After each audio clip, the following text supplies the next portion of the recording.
सफ़र ही अगर मंजिल हो जाए या फिर सफ़र मंजिल से भी खूबसूरत हो जाए तो कैसा हो। हाँ, यह हो सकता है, या कहीं जिसके साथ ऐसा है वह स्थित प्रज्ञ है, जिसकी बात कृष्ण करते हैं। स्थित प्रज्ञ यानी जो भय मुक्त, संतुष्ट, चिंता रहित और प्रसन्नता पूर्वक अपने काम में लीन रहता है, वही तो होता है स्थित प्रज्ञ। यदि आप अपने कर्म को इसलिए कर रहे हैं कि आगे चल करके खुशी मिलेगी, तो आप अपने उस काम को लंबे समय तक नहीं कर पाएंगे, क्योंकि आपका पर्पज खुशी पाना यानी आपके लिए खुशी मायने रखती है,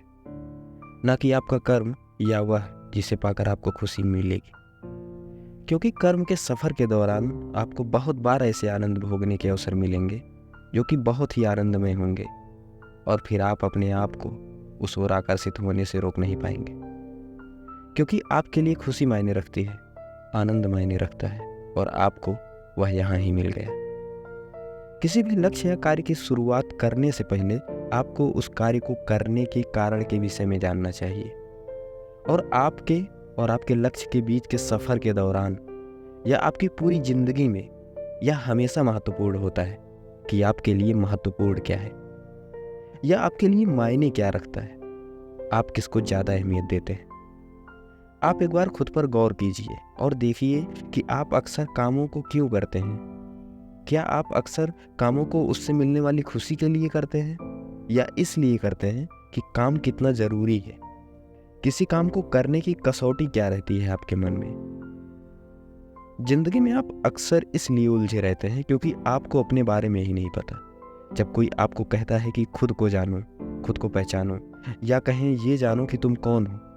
तो शायद उसके इस बात को हम बहुत ही हल्के में ले लेते हैं। शायद इसलिए क्योंकि हमें लगता है कि हम अपने विषय में तो जानते ही हैं, जैसे कि हमारे लिए अपना नाम याद होना ही सब कुछ होता है। सच कहें तो वह खुद को जानने की बात के इसेंस को समझ ही नहीं पाते। इसका एक अप्रत्यक्ष कारण यह है कि इंसान अपनी समस्याओं को खुद से नहीं सुलझाना चाहता, वह अक्सर दूसरों पर या बाहरी चीज़ों पर निर्भर रहना चाहता है। जैसे जब बात आती है किसी बीमारी की, तो हम अक्सर उसे दवा से ही ठीक करने की कोशिश करते हैं, ना कि एक्सरसाइज, परहेज, ध्यान, योग या अपनी डेली लाइफ स्टाइल को सही करके, अपने खाने की चीज़ों में बदलाव करके, अपने सोने के समय को सही करके। इंसान अपने अंदर बदलाव करने से बचता है, शायद अपनी आलस्यता की वजह से।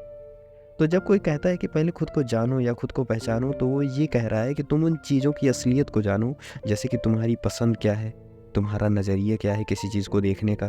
तुम्हारे लिए मायने क्या रखता है, तुम्हारा स्वभाव क्या है, तुम किन चीज़ों को अहमियत देते हो, तुम्हारी कमियां क्या हैं, कौन सी ऐसी चीज़ है जो तुम्हें असहाय बना देती है, जिसके सामने तुम घुटने टेक देते हो, तुम्हारी कमजोरी क्या है, तुम्हारी नज़र में सही क्या है और गलत क्या है, तुम्हारे लिए असल में किसी काम को करने के लिए खुशी मायने रखती है या वह कितना महत्वपूर्ण है ये मायने रखता है। किसी भी इंसान के जीवन को खुद से बदलने के लिए ये बातें बहुत ही महत्वपूर्ण होती, या कहीं इसके बगैर वह बदलाव जो कोई इंसान बगैर खुद को जाने करता है, वह मात्र फेस पर मेकअप कर लेने जैसा ही होगा, या कहीं बहुत ही उथला या ऊपरी बदलाव होगा जो बहुत ही कम समय में दम तोड़ देगा या अपने पुराने स्वरूप में वापस आ जाएगा। और यही कारण है जो ज़्यादातर लोगों की लाइफ सर्कुलर वे में ही घूमती रहती है। जब कोई यह समझ जाता है कि खुद को जान लेना क्या है, तो यहीं से उसके बदलने की प्रक्रिया शुरू नहीं हो जाती, बल्कि उसे खुद को समझने के लिए कुछ दिनों के लिए या कहीं कुछ समय के लिए शांत होना पड़ेगा, मौन होना पड़ेगा, और उसी मौन में आत्म अवलोकन से उसे खुद की वास्तविक पहचान, खुद की रियल आइडेंटिटी को जानने की एक झलक मिलेगी। और इस प्रक्रिया के बाद खुद को जान चुके हैं आप, यह तब साबित होगा जब आप अपने रियल नेचर के जैसा ही व्यवहार करने लग जाएंगे। यानी खुद को जानने के बाद या अपने रियल नेचर को समझने के बाद आपको अपने व्यवहार को उसके अनुरूप करना होगा, और कुछ दिनों या लंबे समय के बाद यह व्यवहार आपका सबकॉन्शियस माइंड लीड करने लगेगा,